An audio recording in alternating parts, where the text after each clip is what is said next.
Mantan istri artis peran Dony Kesuma, Yuni Indriati, bersyukur ia mendampingi ayah dari 3 anaknya di detik-detik akhir hayatnya.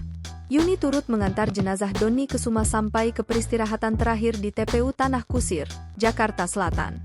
Alhamdulillah di perjalanan terakhirnya, anak-anak kumpul, Yuni ada. Ucap Yuni Indriati menahan tangis, Rabu, 20 Maret 2024. Selama Dony kritis Yuni tetap berada di sisinya. Yuni tidak pernah meninggalkan, Yuni jaga. Insya Allah dengan kemampuan saya dan anak-anak, kami membimbing di telinganya untuk dia sampai perjalanan terakhirnya, kata Yuni Indriati. Saat prosesi pemakaman Dony, Yuni tak henti terisak dan merekam momen dengan ponselnya.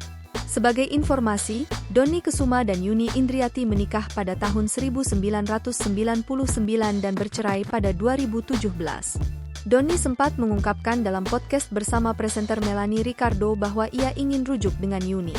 Meski setelah cerai hubungannya sempat tegang, namun perlahan hubungan mereka mencair dan sering bersama untuk anak-anak mereka.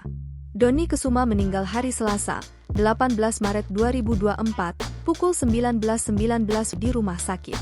Dony Kesuma sempat dibawa ke rumah sakit daerah Salemba, Jakarta Pusat karena mengalami lemah jantung.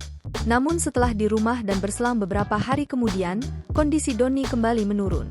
Pada 16 Maret 2024, Dony Kesuma kembali dibawa ke rumah sakit daerah Bekasi, Jawa Barat. Download Tribun X sekarang, menghadirkan lokal menjadi Indonesia.